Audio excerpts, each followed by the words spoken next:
Yes, I am back. Hello, my name is WALTR, and I have just finished my fucking finals.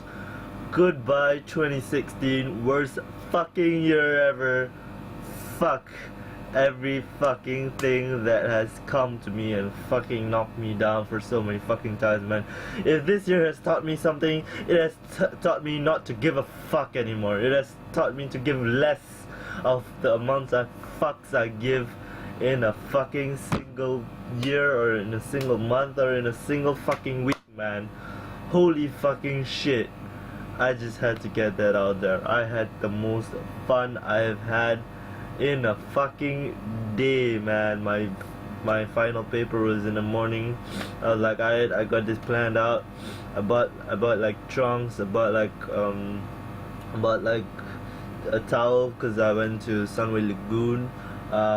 For all you guys out there, we do have something good here in Malaysia. Well, two good things. One is Genting, obviously, whose theme park is supposed to be opened next year, and of course Sunway Lagoon, if you're wanting to calm down, chillax, you know, take a fucking day and just like look around at our beautiful wildlife that we have. Well, not all of our wildlife, but you know what I mean. You know, just take pictures, whatever, just, you know, not somewhere that's not that hot, you know, you just come on down to Sunway Lagoon. Like, that's freaking awesome, man. I still have the wristband to prove it, and I'm such a fucking nerd. I got me a Joker tattoo. I don't know if you can see it. Yep, it's right there. Yeah, look at that. It's fucking good, right? Okay. So yeah, because this is just something for you guys. It was just supposed to be a small little rant video, but I don't know, I just feel like I should add in something, and good enough. I went to watch Rogue One today, so I'll be talking about Rogue One, and maybe, I don't know, I'll cut where I need to cut and make this 2 videos, or I'm not sure. So okay, Rogue One. All the hype, man, all the hype, just like, I don't know, man, like, too much hype is really something bad, I would definitely say. But this one kind of warrants it. I kind of feel there was a lot of exposures, and just before this, actually, they were showing Michael Bay, the master of not giving a fuck. So I should learn more from him. You know, he was telling like his audience, and like his crew was talking about him, like, you know, doing innovative stuff, and I get it. I get what Michael Bay is doing, and he was like, yeah, I'm the master of explosions, and the fucking background is like explosions and shit. This movie, I think this movie equals it. I really felt like I was in the middle of a Transformer movie, right in the second act. Like, that was when I was like, wait, is this a Transformer movie? I was half expecting like Optimus Prime to come in and was like, Autobots, roll out. Well, maybe the AT-ATs were close Transformers. My god, they really give the size, and they really give the scale of the AT-ATs, because you can really see like how small the people are. I mean, we've seen it before, but I just feel that it's so much more real in this one, and I definitely think that is the plus if you're gonna watch this in IMAX, because I already knew, like, I'm gonna get a really immersive Star Wars one, and I really wanted it to be immersive this time, because, you know, it is a spin-off, and I was like, yeah, I definitely knew the story wasn't gonna be anything new, anything like the most interesting was the third act, I would say. Like a lot of people say, actually. I thought the second act did have a lot of pacing problems. It was really slow in the middle, and I kept checking my watch, which was not a good sign. Which was not a good sign. Um, so yeah, we have Jin Erso in this one. She's the main antagonist. Uh, how do I describe her? She's really just the Jennifer Lawrence replacement now, I think. She looks like Jennifer Lawrence, like just that's the side a bit. And I was like, oh my god, that seriously looks like Jennifer Lawrence.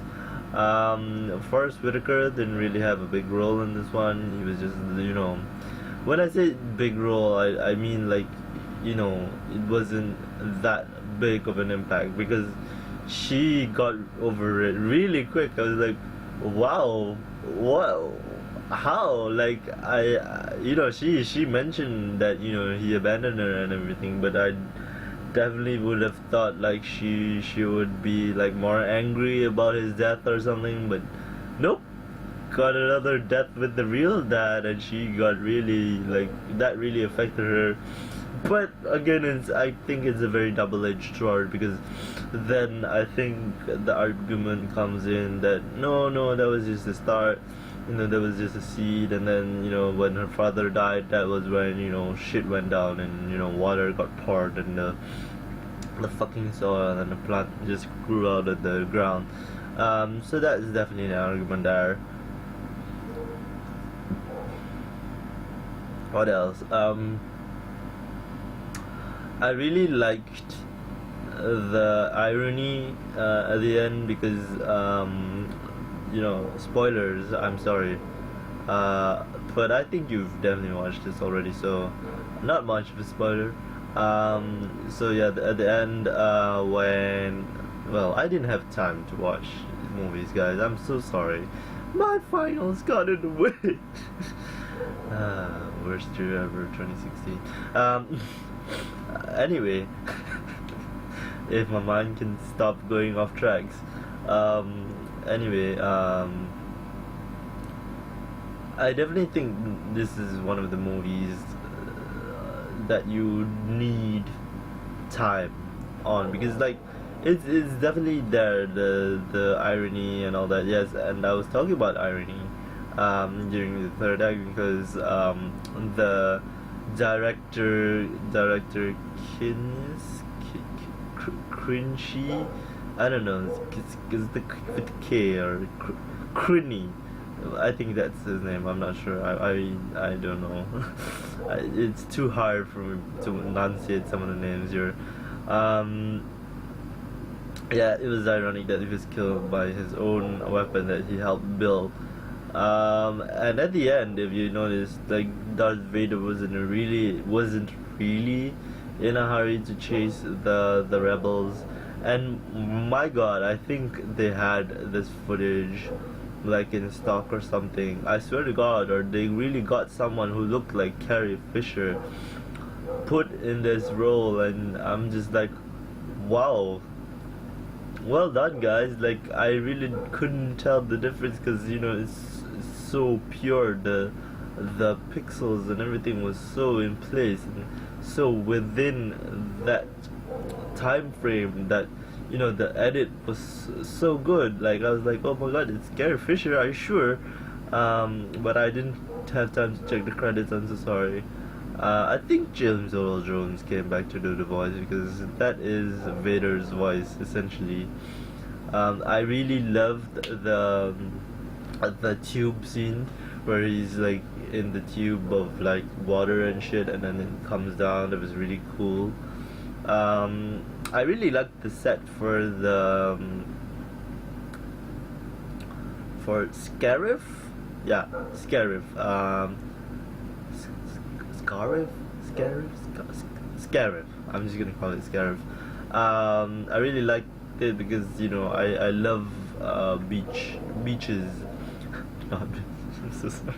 I love beaches, with the white sand and the beautiful crystal clear water. That was really good. I love the background as well because you can definitely see the ring of the planet. I love that they don't really mention the Death Star until they're like, yep, it's called the Death Star. What else?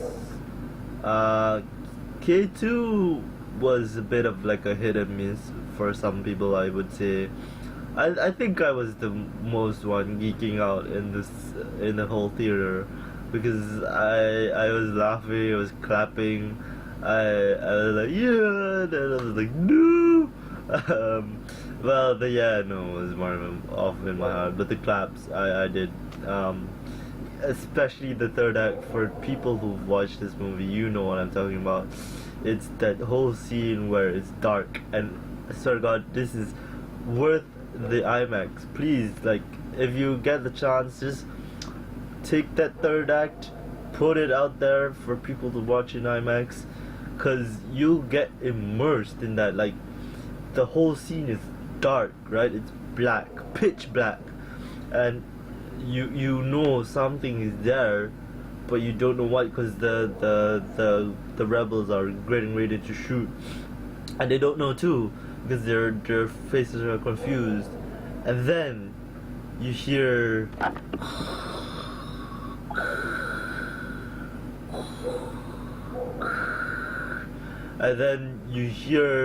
just a little bit of that twinge burning sensation sound, like the sizzling of something hot touching with cold water. So it's like and then you hear the lightsaber sound, but you don't really see the lightsaber yet, and then when he fully throttles it on, you see the red, and it matches a scene earlier where director Cringe or Crinchy or whatever his name is, watches Jyn Erso, and he turns to Jyn Erso and he's like, and then you see the red flashing light, but it's stopped flashing, it's red, and then you see his face is red, so it's like it's a good juxtaposition, but now with power, because Vader is a powerful guy. And then he gets the lightsaber, and he really doesn't try. Like, he doesn't try at all. He's just like, whatever, bruvs. And then he's all like using the Force and shit. Of course, we saw him use the Force against director Cringe, but this scene is so much more like in depth, I would say. I have to say, my theory is the guy, the gray shirt guy, the one above director Kunish, I think he's a lieutenant, I'm not sure. I think he's Snoke, because I think something happened and then his whole face like disassembled and became like this, and something like Vader, like his hair all got like burnt out, but I think Snoke is more of an alien, I'm not sure, but that's just my theory. Like, his face gets burned off and all that, and then his nose gets sawed off, and he's now in a higher place, and without the Emperor, I think he juxtaposed himself to that position and created the First Order. But that's just my theory. I don't know how true it is. I have nothing much more to say. The guy was pretty forgettable. I didn't even remember his name. Endo. Oh, Chirrut Imwe. Now that's a character to remember, because a lot of people forget that the Jedi and the Sith are religions. And I know, some critics brought it up too, but I'm going to bring it up because it's important to know why he kept saying, I'm one with the Force is with me. It is because he is a temple guard, he's been in a temple for a long time, and he knows those crystal Krieblers, whatever you call them, for the lightsabers, and I knew that because I played the game. And he was all like, yeah, but it also has a significance which we don't really know, because I didn't really read the books, but we don't really know, and it might be for something else too. Of course, it's being used in the Death Star, but I just think that it could be used for something else as well. Maybe that will be explained in episode 8. I hope it is. The whole third scene, especially the Death Star. I felt the Death Star when they tested it on Jeddah. It was definitely 100% without a doubt a nod to the nuclear testing that the US did. Oh my god, like the whole scene with the mushroom cloud and all that was like a deadpan to like nuclear testing. And then the end, I definitely think it's more of the the nuclear bomb on Hiroshima, where the the fragments just grow out, and then the stuff happens. Yeah, so Chirrut Imwe is definitely one of my favorites, especially since it's Donnie Yen. I bet he did his own stunts, because that guy, he's a world-renowned martial artist. I'm sorry, I don't know the other guy, but I think he's definitely an interesting one too, cause I think they've been together. I don't know if it's intimate or not. I don't know. But it definitely seems that they have spent time together, and he did mention that they were both temple guards, but one temple guard had more faith than the other temple guard. Maybe because of the empire. Some people lose faith. It's normal. But when he was when Chirrut was dying. He told his friend Blaze, I'm just gonna call him Baze. I'm just gonna call him Blaze. I know his name is Baze something. I'm not sure. So Blaze, like says, like, carries his friend like Chirrut, and he's like, no, don't leave me. And then Chirrut is like, find the Force and you will find me. And I thought that was so poignant. Like, I especially thought that reminded me of that scene where Jin Erso is facing her father, and the father is like, I have so much to tell you. And I'm like, oh my god, he knew he was gonna die, but like he was like, no, I had so much to tell you, and like I'm going now. Like, it's so sad.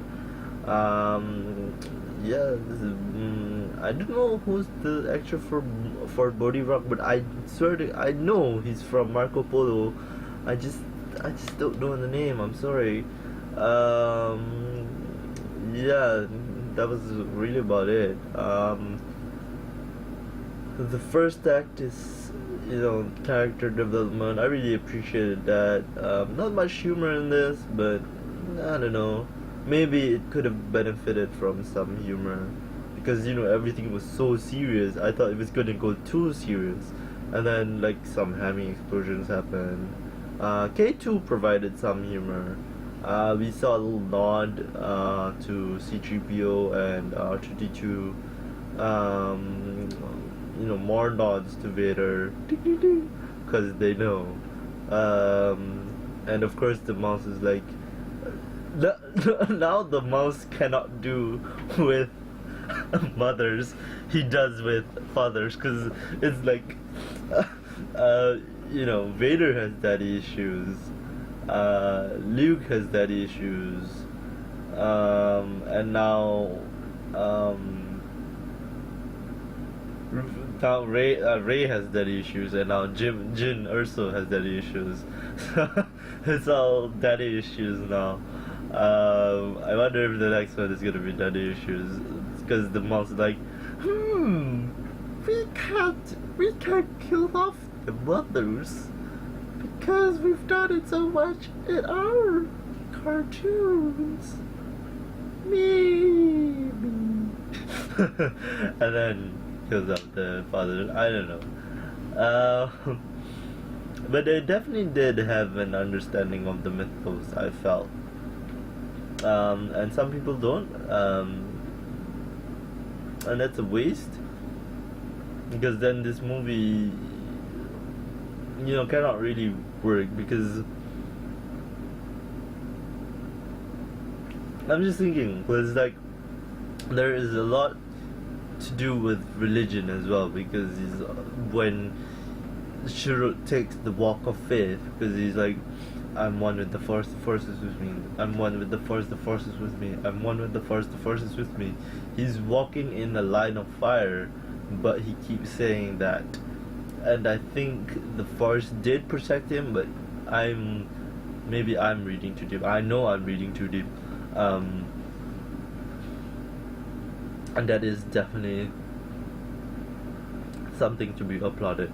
Okay, I know what to bring up as well. One more thing, before I just wrap up here. There is a scene in Jeddah where I swear to God, it's a whole city meant to represent the Middle East, and this is something to do with contemporary times. I understand that. But I felt that was a little too close to home. Like I'm not gonna be surprised if someone said, "Hey, this reminds me of something." But maybe it is a good commentary. Maybe it's a good wake up call. Because we know a lot of death and things are happening, but we can't really say much because politics.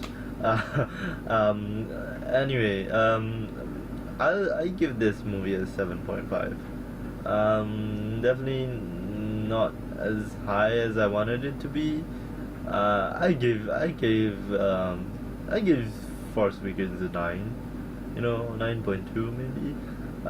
Because the Force Awakens, as good as it is, as good as it is, it definitely is re-encapsulating all of the originals in one movie. There was a definite nod to Count Dooku and Yoda. There was no nod to Luke, though. I'm just thinking. There were a few nods to Obi-Wan. Definitely the Jedi statue that was broken in half was definitely an Obi-Wan, more of an Obi-Wan figure. And then of course the planet Nibuan. Yeah, Nibuan is Obi-Wan. Neobuan, whatever, I don't know, something like that. Niboa or something like that. That was Obi-Wan. And yeah, if you want to watch it. I think the best way for me to leave this on is watch it in IMAX for the first and the third, because the first is not bad as well. Maybe D-Box for the second half, I don't know. But yeah, I think this is something you could buy and rent it, I guess. You could buy the DVD and watch it, put it on, and it'll be about the same. I can't say the same for The Force Awakens, because The Force Awakens you really needed to be in that theater to really be immersed in it. But of course this is a more of an anthology. This is more of a side story. This is more of the spin-off stories. So I didn't really mind it as much, but it's still a good movie. I would still watch it again and see it because Star Wars has now become a part of Christmas. So alright guys, thank you guys for watching. I'm sorry for the rant in the beginning if I'm gonna keep the beginning. And I will see you when I see you, because I'm probably gonna hand this off to my friend. And probably if I have the time, I'll probably invite him over and show you guys him. And hopefully he can continue my channel, because I'm gonna be like 3 months away, because I'm gonna be working, I'm gonna be interning. So yeah, that was about it guys, and I will see you when I see you. Bye. Happy Christmas.